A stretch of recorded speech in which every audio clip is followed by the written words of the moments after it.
satu mengatakan ini salah, ini benar, ini mau dikeluarkan, mau ini. Sekarang ini kok kita ini satu keluarga. Kalau di sekolah itu kan satu keluarga, saudara jadinya. Saudara. Apalagi yang sekolah kami yang berbasiskan intar. Rasanya nggak wajar. Itu kita tanamkan, kita panggil anaknya itu. Nah, setelah anaknya kita temukan, orang tuanya kita temukan, biasanya kesalahpahaman itu kesalahpahaman yang sedikit rasanya ya. Kadang-kadang anak cuman ya seperti ibu tadi ya katakan tadi ya, karena badannya besar. Nah sekarang kita balik dengan teman-temannya. Gimana kalau kamu dibully oleh teman-teman kamu, kalau dikatain badan kamu kecil? Pasti kita punya kelebihan dan kekurangan semua. Apalagi dalam satu sekolah.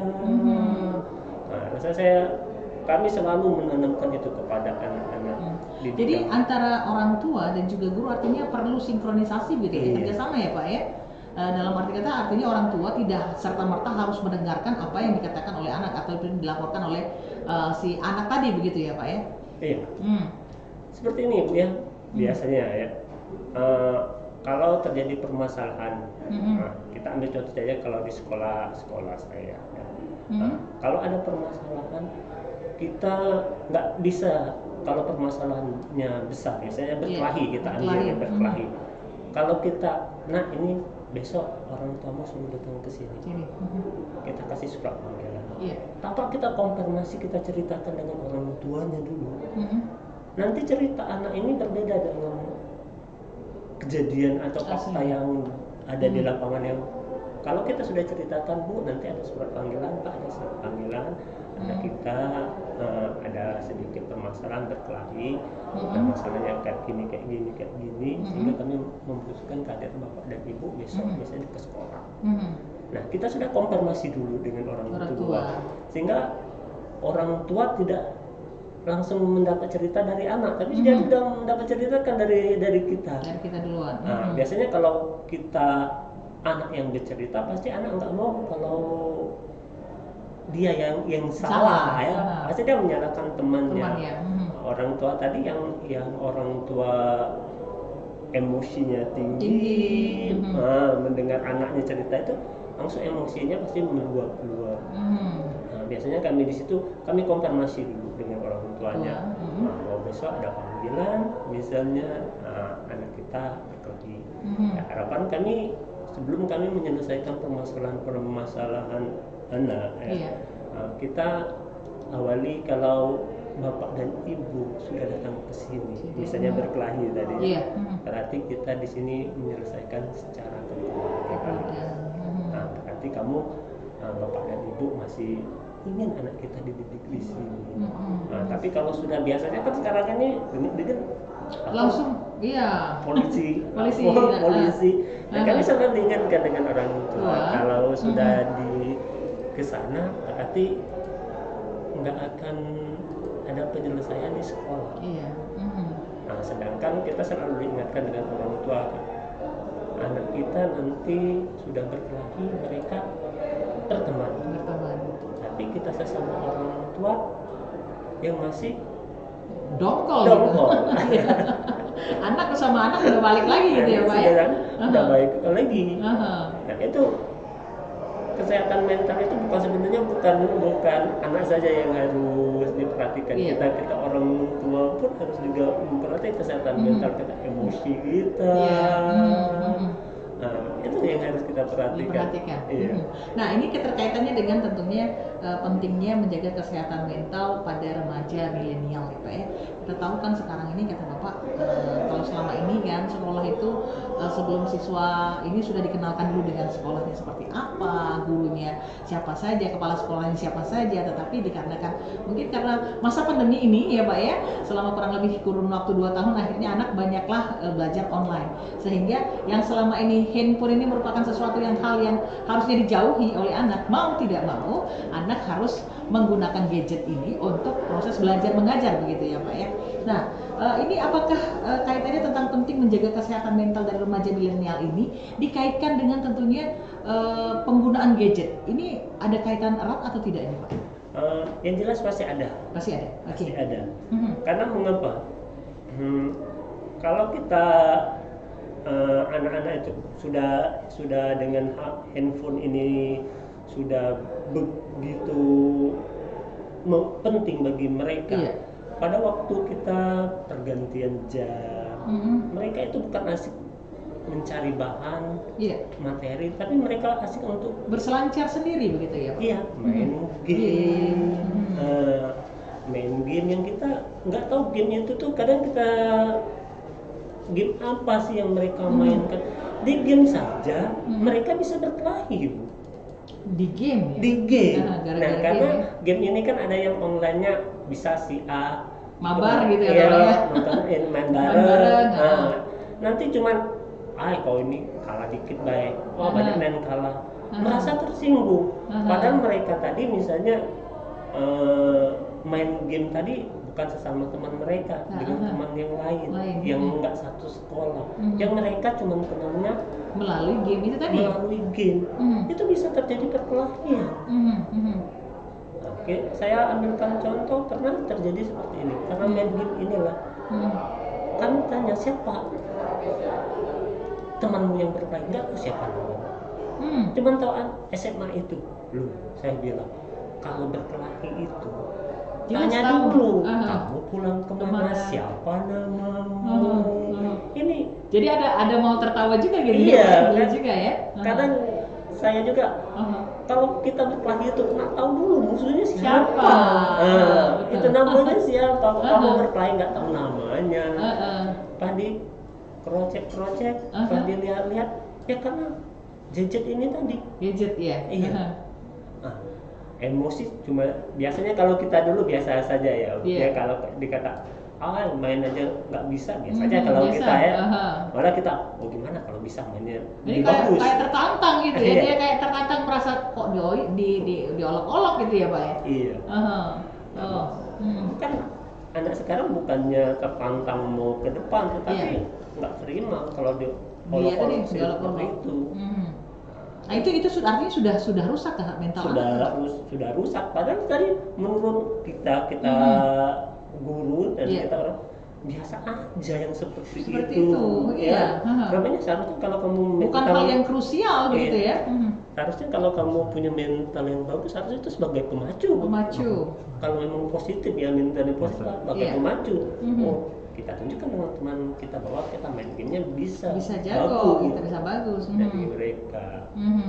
Nah ini Pak, kalau seandainya mentalnya sudah tahu kalau ada sedikit gangguan kesehatan mental ini dari pihak guru sendiri, terusnya Bapak sebagai guru BK, ini mungkin langkah apa yang biasanya dilakukan Pak? Kita misalnya dalam kasus yang pernah dialami gitu Pak? Kita kalau gadget ini nggak bisa 100% harus memutus ya. Biasanya kita kalau di sekolah itu untuk handphone itu boleh atau gadget itu boleh dibawa tapi tidak boleh mengecas. Nah, kita selalu ingatkan kepada guru yang mengajar. Nah, kalau kami di negeri 6 itu sudah disediakan semacam box di depan. Anak-anak kalau misalnya guru yang mengajar handphonenya ditaruh semua di box. Siapa yang bawa handphone, apa gadget semua ditaruh di situ. Supaya namanya anak 35 satu orang guru kan tidak terlihat kalau mau ini ada saja mereka itu tahu-tahu maling-maling gitu ya Pak. Kalau mereka ditaruh itu kalau sekolah kami sudah disiapkan. Sehingga itu untuk mengurangi mereka kalau di sekolah itu tidak fokus dengan gadgetnya. Sudah itu masih ada Pak kedapatan kalau seandainya udah disuruh masukkan di dalam box ternyata ada ternyata siswa yang maling-maling, pernah kedapatan nggak Pak? Biasanya ada juga. Ada juga. Iya. Biasanya ada guru yang mengajar. Biasanya kita guru ini itu nggak serta merta langsung kita marahin, kita bawa ke kasih kesiswaan ya. Biasanya itu diingatkan dulu. Biasanya guru-guru tuh kalau sudah diantarkan anaknya ke wakase kesiswaan biasanya udah keseringan Bu. Ditegur sudah, diingatkan sudah. Biasanya guru hafal cepat. Oh anak ini yang sering kelas ini, anak ini yang sering dipanggil misalnya karena gadget. Nah, biasanya langsung seperti itu. Kita selalu mengingatkan juga dengan anak-anak kan supaya gadget ini bukan hal yang utama kalau di sekolah. Nah, boleh mereka bawa gadget untuk terus-terusin mata pelajaran yang lain. Itu kita ingatkan dengan anak-anak. Nah ini bagaimana Pak caranya untuk bisa menjaga kesehatan mental ini kan Bapak sebagai guru, saya mungkin sebagai orang tua dan juga mungkin pendengar kita juga kebanyakan sebagai orang tua. Ini kan mungkin memerlukan edukasi, ya memerlukan itu informasi Bapak sebagai tentunya guru BK yang setidak-tidaknya secara psikologis gitu ya, itu paham dan mengerti. Ini apa yang tentunya harus ataupun yang bisa dilakukan kita sebagai orang tua untuk bisa menjaga kesehatan mental dari generasi muda ini Pak? Kita kalau saya selalu menanamkan dengan anak-anak tuh nilai-nilai kebaikan. Nilai-nilai kebaikan bahwa kesehatan mental itu misalnya ego. Kalau ego ini kita teruskan atau ego kita ini kuat ya, egonya kuat, selalu ingin ego menang sendiri. Itu kita jelaskan dengan anak-anak bahwa ego itu ini alternatifnya kita dengan anak itu nggak bisa tidak boleh ini jangan tapi kita kasih tahu jalan-jalan yang mana yang boleh yang mana yang tidak. Nah jadi anak itu bisa berpikir kalau ini jalannya kalau ini pemecah masalahnya ini jalannya. Nah, kita kasih ke alternatifnya, tapi jangan kita ini jangan, tapi kita tidak memberikan solusinya kepada anak. Nah, anak akan mencari sendiri jalan solusinya. Ya kalau solusinya bagus bagi anak itu mencari jalannya, ya biasanya kalau anak-anak itu mencari jalan solusinya bukan mencari jalan solusi yang bagus kan, tapi mencari jalan solusi yang menyimpang. Kalau kita tidak beri alternatif yang menurut kita itu bagus. Jadi mereka harus memilih yang mana. Jadi anak diberikan pilihan ya bagaimana begitu ya Pak. Nah ini bagaimana cara tentunya sebagai orang tua kita untuk bisa gimana Pak? Ketika kita memberikan nasihat, terkadang kan kalau anak-anak sekarang ini kayaknya dikasih nasihat itu kayaknya nggak mempan Pak. suka kata orang tuh masuk kuping kanan ya keluarnya kuping kanan lagi Pak. Masih enak kalau misalnya masuk kuping kanan keluar kuping kiri artinya masih ada yang nyangkut gitu kan. Nah ini bagaimana Pak untuk menyikapi hal tersebut? ini kita berbicara sebagai orang tua gitu kan, karena menghadapi beda dengan kita zaman dulu ketika orang tua bilang nasihat ini gini nak, oh iya gitu, oh iya kita langsung bisa terima. Tapi anak-anak zaman sekarang mungkin entah karena kecerdasannya yang melebihi begitu ya, atau karena kemajuan teknologi sehingga mereka lebih banyak kepada menentang terlebih dahulu Pak daripada menerima tentunya nasihat kita sebagai orang tua. Sebenarnya kayak gini ya, kecerdasan anak ini bermacam-macam. Saya punya anak juga. Anak kebenaran anak saya itu 3 tahun. Kalau dia lagi fokus dipanggil pun dia nggak akan dengar. Kalau dia lagi fokus untuk menonton atau fokus pekerjaannya. Akhirnya kemarin saya sempat dengan istri bawa anak itu, kita lihat sekarang ini ada sidik jarinya anak ini tipe apa sih? Tipe anak-anak tipe apa? Setelah kita tahu tipenya, anak ini tipe ini, rupanya mereka sibuk dengan dunianya sendiri. Kalau belajar pun nggak bisa mereka langsung, ayo kita belajar. Ini A, ini B, ini C. Harus dilihatkan dulu. Huruf A itu seperti ini, B itu seperti ini. Tipe-tipenya berbeda-beda. Jadi artinya pola dalam kita memberikan parenting dan juga pola kita dalam mengajarkan anak itu akan berbeda juga. Berbeda juga setiap anak, tidak sama. Jadi tipe anak ini gimana, apa cara cara kita memberi nasihatnya dengan anak itu orang tua juga harus tahu. Sebenarnya saya juga baru belajar juga. Oh, tipe anak saya ini seperti ini. Oh, jadi cara memberikan nasihat atau memberikan sarannya seperti ini. Nah, anaknya agak pendiam, sudah itu dengan teman-temannya juga bergaul juga nggak mau kalau dia lagi sibuk dengan dunianya. Jadi harus seperti ini, saya harus menghadapinya anak-anak yang seperti ini. Oke, baik, kita akan lanjut lagi Pak ya, tapi kita dengarkan dulu tentunya yang satu ini.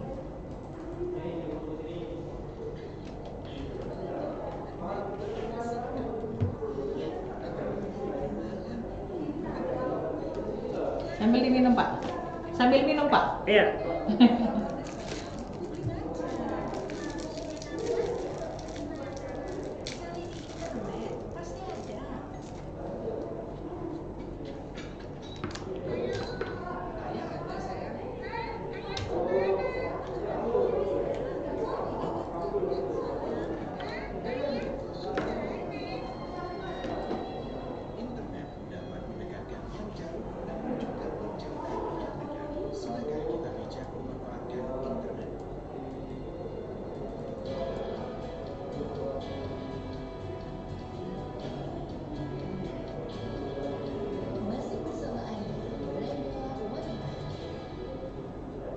Iya, 92,4 MHz Persatuan Palembang Kanal Inspirasi masih di Beranda Wanita Pendengar dimanapun Anda berada. Tentunya masih dengan Pak Afif Andrian SPD.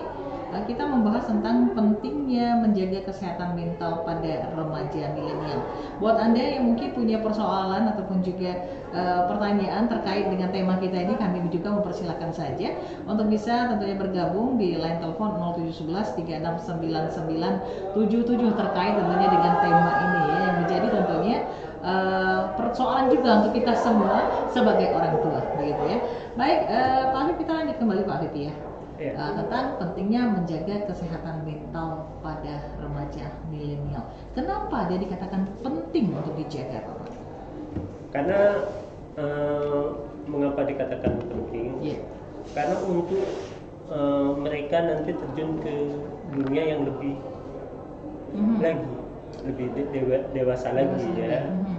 Karena mereka itu tidak cukup di skup remaja ya. Karena mereka nanti misalnya kalau bekerja, kita bekerja ini ada misalnya tim, mereka bisa menerima saran dari teman-temannya. Tapi kalau mereka tidak siap, mereka akan, itu saya bilang tadi, sesuai dengan keinginan mereka sendiri. Itu yang harus kita siapkan dari sekarang. Karena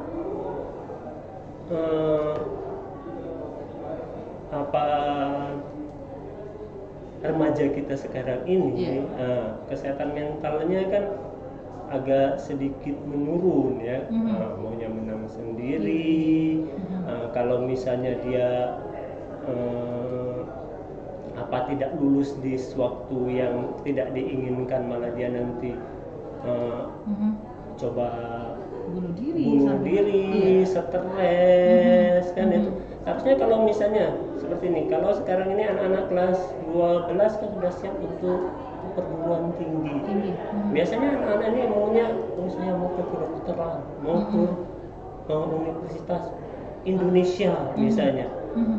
Kalau tidak disiapkan dari sekarang, kan belum tentu mereka itu akan lulus di situ kan. Kalau kita kalau tidak lulus di situ, tidak semua orang kok bisa jadi dokter. Pekerjaan yang lain nggak semua bisa sukses, nggak semua orang nggak sukses dengan pekerjaan yang lain. Bukan semuanya sekarang ini. Coba kamu lihat di TV. Kalau kita mau dokter, selama kita 2 tahun ini berapa banyak sih dokter yang kena meninggal? Kan tidak semua orang bisa ke situ. Ada kemampuan tersendiri. Kalau kamu tidak kuat dalam menghitung, apalagi bahasa Inggris. Kalau bisa kan kedokteran itu memang kamu memang satu niat kamu, yang kedua memang kemampuan kamu ke sana.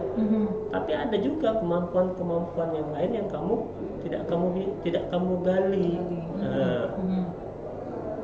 Kita kasih contoh misalnya, apakah presiden kita dari kedokteran? Iya. Apakah gubernur kita dari kedokteran? Bukan. Jadi masih banyak pemimpin-pemimpin lain, orang-orang yang lain yang bisa sukses di dunia pekerjaan, bukan hanya saja dokter saja. Memang kita kasih tahu kalau dokter itu langsung dokter sebutannya dokter, gitu ya. Tapi kan kita kasih juga kuliahnya sanggup nggak kamu? Dokter itu sampai berapa tahun? Itu baru dokternya saja. Iya, memang kalau spesialisnya gitu ya. Dokter-dokter yang sudah terkenal, yang banyak uangnya, yang apa, mereka kan dari awal spesialis. Berapa tahun.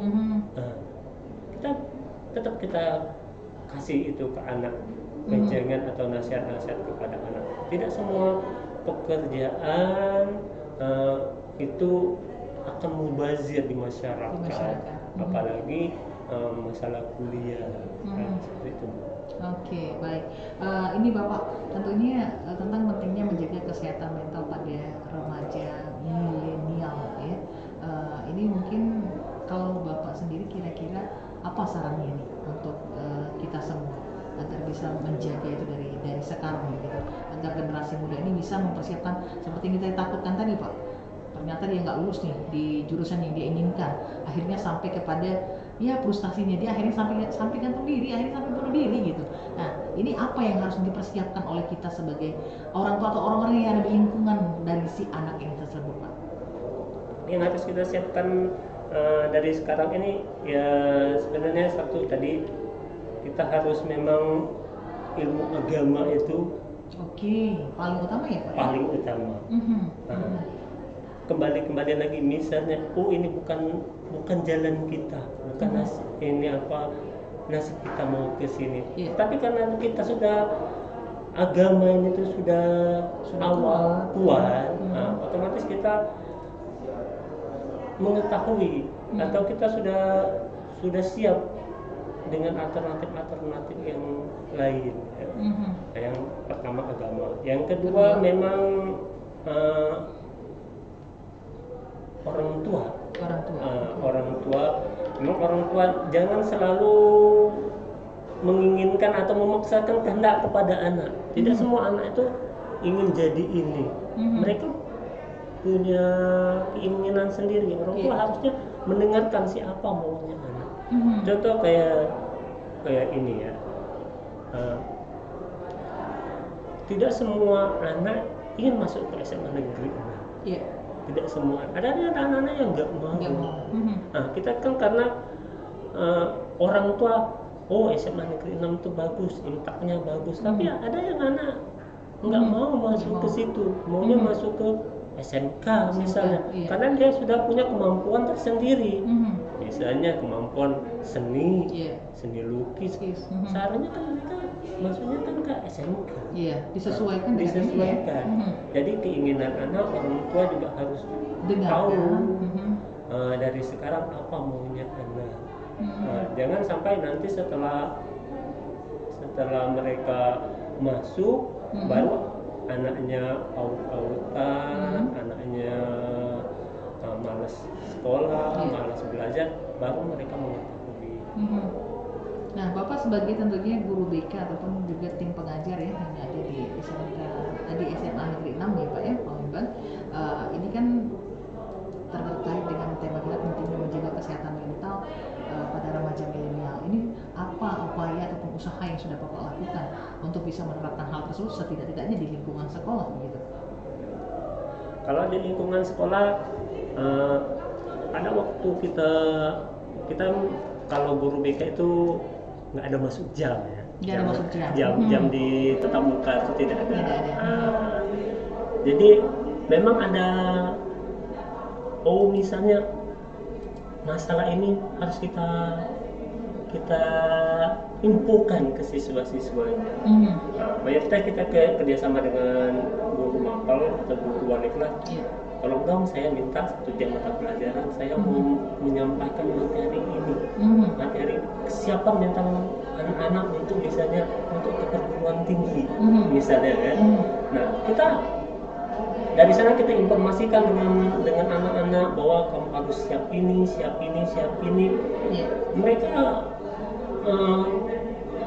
ke universitas, misalnya ke universitas di Pulau Jawa, jangan keinginan mereka sendiri. Orang tua harus tetap dilibatkan, karena yang akan menyekolahkan, menguliakan anak-anak ini kan orang tua juga. Ada anak mampu untuk kuliah di Gajah Mada misalnya, UGM, tapi ekonomi orang tua tidak mendukung misalnya kan. Kita harus tanamkan dengan anak-anak itu bahwa antara orang tua dengan kalian itu harus sejalan. Nah, misalnya tadi sudah kita informasikan kalau anak-anak yang ingin konsultasi, kita kasih ke ruang kita, ruang bimbingan konseling atau ruang konseling individu. Nah, kalau anak-anak bercerita atau ingin curhat, nah, kita layani. Kalau anak laki-laki, kalau nggak mau dengan guru laki-laki, guru perempuan, silakan dengan guru laki-laki. Begitupun guru anak-anak perempuan, kalau tidak mau curhat dengan guru laki-laki, silakan kita punya guru perempuan, guru BK perempuan. Sehingga permasalahan anak di sekolah itu benar-benar tertangani oleh semua guru. Jadi anak itu jangan kalau di sekolah kita kan, di sekolah itu kelas ini guru BK-nya ini. Anak-anak kan kalau nggak enak, misalnya anak perempuan saya mau curhat dengan bapak itu nggak enak ini. Kita dari awal sudah kita tawarkan, tidak mau yang pribadi dengan saya, dengan bapak, silakan, masih ada guru kita yang lain yang bersifat pribadi benar, silakan, tidak apa-apa. Semua permasalahan itu yang jelas satu, kalau anak punya masalah itu sudah prinsip kita guru BK itu, walaupun itu anak bimbingan kita, dia curhat atau bercerita dengan guru BK yang lain, pasti saya sebagai pembimbingnya juga nggak tahu permasalahan anak itu. Permasalahan, karena kita menjunjung tinggi tahap azas kerahasiaan anak, sehingga anak itu benar nyaman kalau memang dia punya masalah, dia cerita dengan kita. Nanti kita tawarkan, misalnya yang nggak bisa kita selesaikan, memang ada yang harus kita libatkan orang tua. Gimana nak, mau nggak kita ambil orang tua? Pernah kasus yang seperti ini. Anak ini kebenaran saya guru BK-nya. Kebenaran anak ini di rumah rupanya orang tuanya itu, dia anak pertama, orang tuanya itu 2 bersaudara. Yang kakaknya nih yang ngomong agak keterbelakangan, sehingga orang tuanya tadi menganggap yang anaknya yang satunya perempuan dan itu nggak perlu perhatian. Mereka memperhatikan kakaknya tadi yang keterbelakangan tadi. Rupanya anak ini jiwanya merasa tidak nyaman. Pernah satu kali akhirnya saya korek keterangannya, rupanya dia itu sudah apa ya, ada niat untuk bunuh diri. Sampai sejauh itu ya? Sampai sejauh itu. Saya tanya kan, mengapa orang kamu seperti itu? Alasan dia cacat kucing. Kita gali terus. Nggak mungkin tangan seperti itu langsung dicakar kucing sampai seperti itu. Kenapa? Rupanya dia, karena kita tadi bertanyanya juga membuat dia nyaman, akhirnya dia cerita. Akhirnya boleh nggak kita panggil orang tuanya supaya masalah kamu ini bukan masalahnya di sekolah. Iya. Karena psikologinya kan anak ke orang tua. Orang tua dari rumah ya, Pak, Dari ya? rumah. Hmm. Nah, pas kita tanya dengan orang tuanya, memang dia bercerita dengan orang tuanya, memang dicakar kucing. Iya. Orang tuanya yakin saja kalau dia dicakar kucing. Kucing. Sehingga kita jelaskan dengan orang tuanya, nggak apa-apa ya namanya, kita ceritakan dengan orang tuanya supaya kamu nyaman. Oke.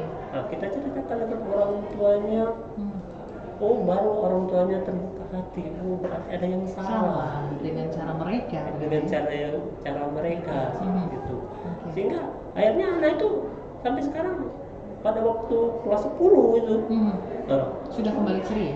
kelas 11, kelas 12 udah ceria, Oke. udah tamat sekarang, nggak ada terdengar lagi mau bunuh diri. Udah berapa kali saya bilang dari SMP Pak. Saya senang, Dipendamnya sendiri iya, gitu ya, Pak? saya senang Pak kalau misalnya kalau saya tuh sakit, saya selalu berdoa dengan Tuhan itu supaya saya sakit. Biar saya diperhatikan. Iya, supaya saya diperhatikan, dikasih makan, diobati oleh ibu saya. Nah itu alasan mereka, Oke. alasan anak. Nah, Jadi tidak boleh orang tua bersikap seperti itu ya, Pak, ya? Iya. Oke. Baik, ini ada pertanyaan Pak dari Bu Ana. Bu Ana yang ada di Kaledoni. Assalamualaikum Pak Guru, saya mau tanya. Anak saya ini adalah seorang siswa SMP, ya.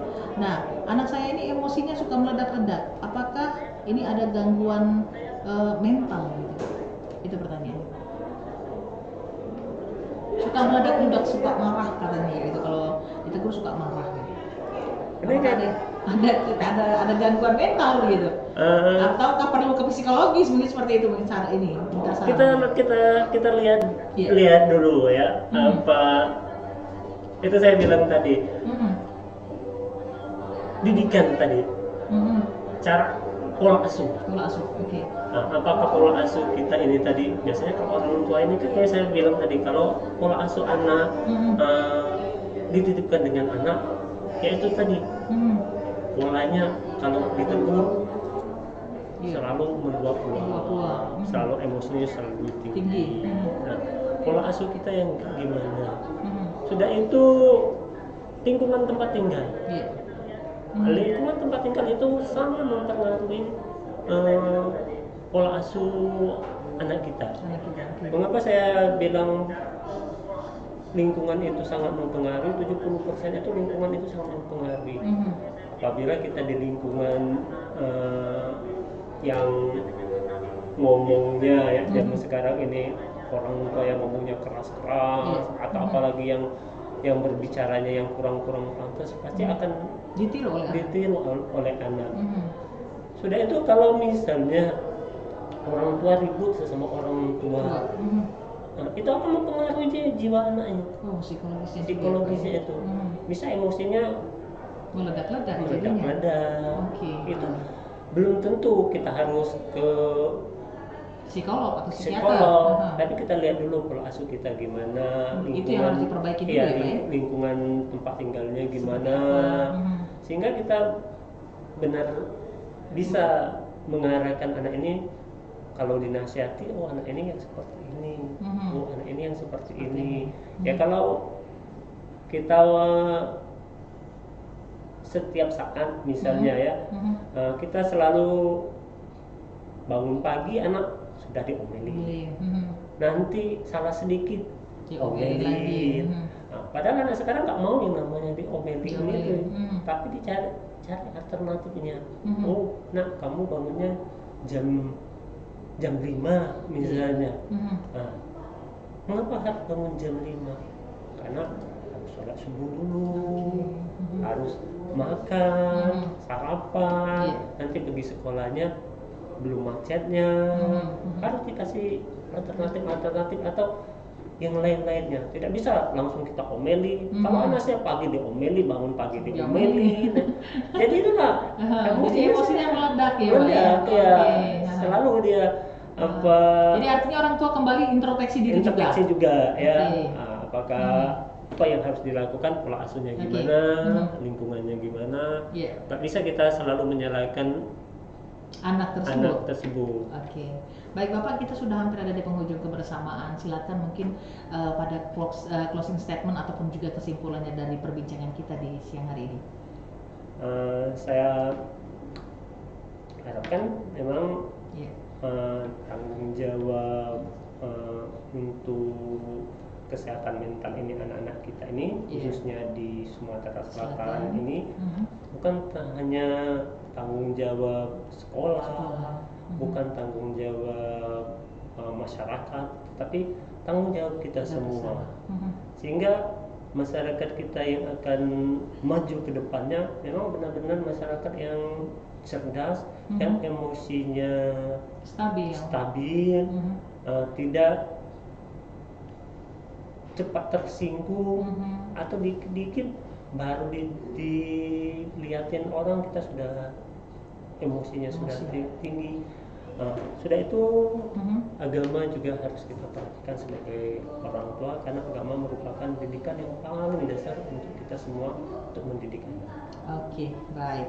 Terima kasih Bapak. Tak terasa akhirnya waktu juga yang membawa kita untuk kesempatan di hari ini, ya, tentunya dalam kebersamaan di Beranda Wanita. Luar biasa edukasinya, luar biasa ilmu yang dibagikan untuk pendengar. Saya sebagai orang tua, begitu juga mungkin pendengar kita, tentunya setidak-tidaknya mendapatkan ilmu yang luar biasa. Sekali lagi terima kasih buat Pak Vip ya untuk tentunya edukasinya hari ini Pak, untuk hadirnya di studio. Terima kasih. Iya. Baik pendengar dimanapun Anda berada, tak terasa akhirnya tuntas sudah kebersamaan kita dalam Beranda Wanita. Kami berdua, baik saya Lydia dan juga Pak Vip, undur diri dari ruang dengar Anda untuk Beranda Wanita. Kami akhiri dengan bubur sumsum dimakan pakai kuah pakai es batu. Kita akhiri dengan ucapan wassalamualaikum warahmatullahi wabarakatuh. Waalaikumsalam.